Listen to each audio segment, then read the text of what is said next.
One can get a very good idea about the philosophical ideals of Sri Aurobindo by deep study of his famous quotes. In addition, thoughts of Mother on Sri Aurobindo also throw light on his personality and philosophical leanings. Thus, it was decided to collect some of the famous quotes of Sri Aurobindo and Mother for the benefit of all the students, teachers and scholars interested in understanding the ideals of Sri Aurobindo. There is no fate except insistent causality, which is only another name for law, and law itself is only an instrument in the hands of nature for the satisfaction of the spirit.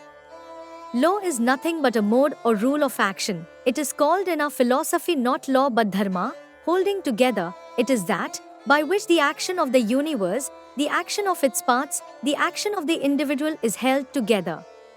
Here are presented some famous quotes by Aurobindo, who was a great Indian nationalist.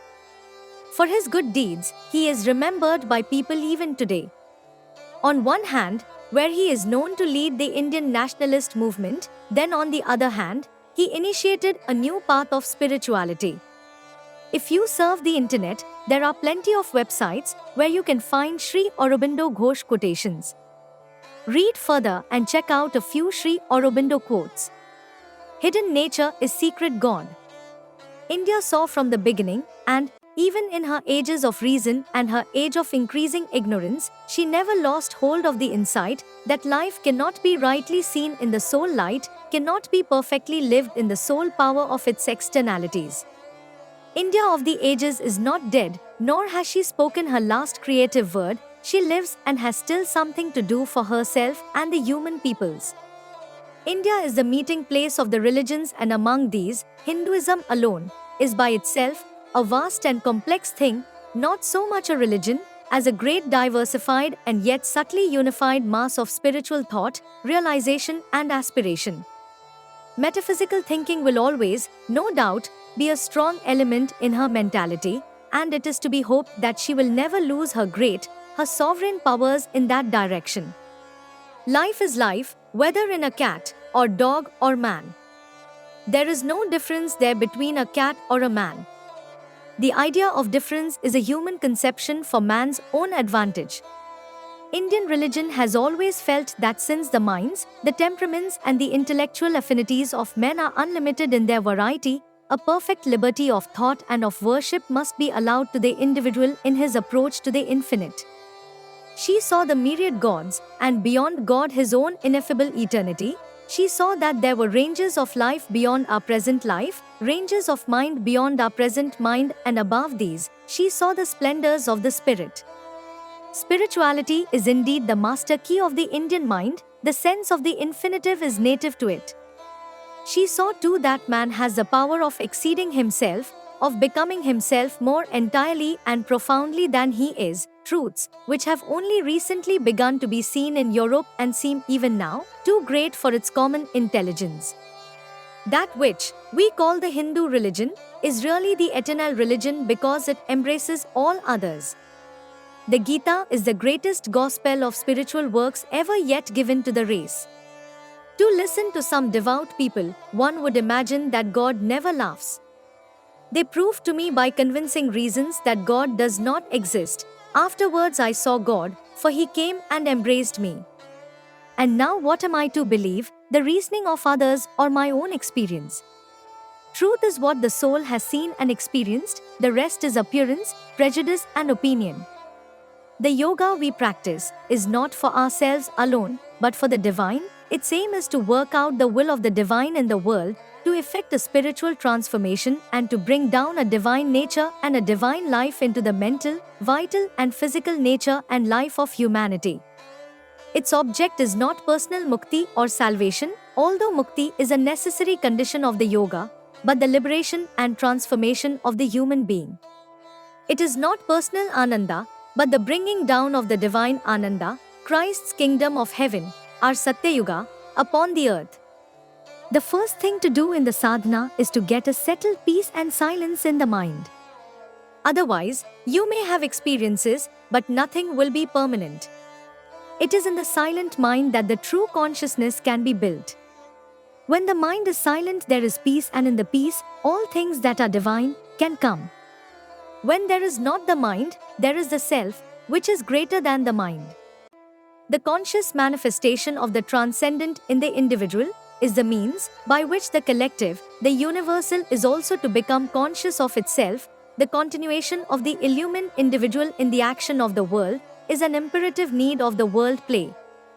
We can arrive at a point of view where the preservation of the individual activities is no longer inconsistent with our comprehension of the cosmic consciousness or our attainment to the transcendent and supracosmic.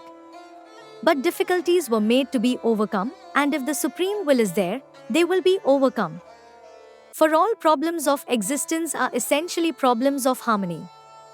Everyone has in him something divine, something his own, a chance of perfection and strength in however small a sphere, which God offers him to take or refuse. The task is to find it, develop it and use it. The chief aim of education should be to help the growing soul to draw out that in itself, which is best and make it perfect for a noble use. The language of the Veda itself is Shruti, a rhythm not composed by the intellect but heard, a divine word that same vibrating out of the infinite to the inner audience of the man who had previously made himself fit for the impersonal knowledge. Even in rags I am a god, fallen I am divine, high I triumph when downtrodden, long I live when slain. What the soul sees and has experienced, that it knows, the rest is appearance, prejudice and opinion. The one, whom we adore as the mother, is the divine conscious force that dominates all existence, one and yet many-sided, that to follow her movement is impossible, even for the quickest mind and for the freest and most vast intelligence. Fear not to be nothing that thou mayst be all. The goal, when we have passed beyond knowings, then we shall have knowledge. Reason was the helper, reason is the bar. When we have passed beyond willings, then we shall have power. Effort was the helper, effort is the bar. When we have passed beyond enjoyings, then we shall have bliss. Desire was the helper, desire is the bar. When we have passed beyond individualizing, then we shall be real persons. Ego was the helper, ego is the bar. When we have passed beyond humanity, then we shall be the man. The animal was the helper, the animal is the bar. Transform reason into ordered intuition, let all thyself be light. This is thy goal. Transform effort into an easy and sovereign overflowing of the soul's strength, let all thyself be conscious force. This is thy goal. Transform enjoying into an even and objectless ecstasy, let all thyself be bliss. This is thy goal. Transform the divided individual into the world personality, let all thyself be the divine. This is thy goal. Transform the animal into the driver of the herds, let all thyself be Krishna. This is thy goal. The supramental transformation, the supramental evolution must carry with it a lifting of mind, life and body out of themselves into a greater way of being, in which, yet their own ways and powers would be, not suppressed or abolished, but perfected and fulfilled by the self-exceeding. One may come armored, invincible. His will immobile meets the mobile hour. The world blows cannot bend this victor head. Calm and sure are his steps in the growing night. The goal recedes, he hurries not his pace. He asks from no help from the inferior gods. His eyes are fixed on the immutable aim. Perfect health, sincerity, honesty, straightforwardness, courage, disinterestedness, unselfishness, patience, endurance, perseverance, peace, calm, self-control are all things that are taught infinitely better by example than by beautiful speeches. A nameless life is always a troubled life. Every individual should have an aim. But do not forget that the quality of your aim will depend upon the quality of your life. Your aim should be high and wide, generous and disinterested. This will make your life precious to yourself and to others. Whatever your ideal, it cannot be perfectly realized unless you have realized perfection in yourself. A woman has the greatest opportunity to provide the best outcome for a baby and its potentialities. Not only by having a conscious and definite will to form the child accordingly to the highest ideal, she can conceive, but first and foremost having the aspiration to work on herself. Physical education for the body to be effective must be rigorous and detailed, far-sighted and methodological. This will be translated into habits.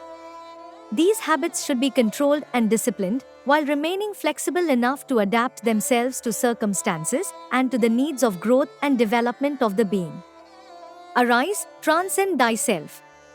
Thou art man, and the whole nature of man is to become more than himself. To have a developed intellect is always helpful if one can enlighten it from above and turn it to a divine use. Humanity's true moral test, its fundamental test, consists of its attitude toward those who are at its mercy, animals. And in this respect, humankind has suffered a fundamental debacle, a debacle so fundamental that all others stem from it. A thought is an arrow shot at the truth. It can hit a point, but not cover the whole target. But the archer is too well satisfied with his success to ask anything further. The progressive growth of the finite consciousness of man towards this self, towards the universal, the eternal, the infinite, in a word, his growth into spiritual consciousness by the development of his ordinary ignorant natural being into an illumined divine nature, this is for Indian thinking the significance of life and the aim of human existence. The human mind moves always forward, alters its viewpoint and enlarges its thought substance, and the effect of these changes is to render past systems of thinking obsolete or, when they are preserved, to extend, to modify and subtly or visibly to alter their value. The ascent to the divine life is the human journey, the work of works, the acceptable sacrifice. This alone is man's real business in the world and the justification of his existence, without which he would only be an insect crawling among the ephemeral insects on a speck of surface mud and water, which has managed to form itself amid the appalling immensities of the physical universe. There is, therefore, no reason to put a limit to evolutionary possibility by taking our present organization or status of existence as final. The animal is a laboratory in which nature has worked out man. Man may very well be a laboratory in which she wills to work out Superman, to disclose the soul as a divine being, to evolve a divine nature. If it be true that spirit is involved in matter and apparent nature is secret God, then the manifestation in the divine in himself and the realization of God within and without are the highest and most legitimate aim possible to man on earth. To be free from all egoistic motive, careful of truth in speech and action, void of self-will and self-assertion, watchful in all things, is the condition for being a flawless servant. Material things are not to be despised, without them there can be no manifestation in the material world. All life is the play of universal forces. The individual gives a personal form to these universal forces. But he can choose whether he shall respond or not to the action of a particular force. Only most people do not really choose, they indulge the play of the forces. Your illness, depressions, etc. are the repeated play of such forces. It is only when you can make oneself free of them that one can be the true person and have a true life, but one can be free only by living in the divine.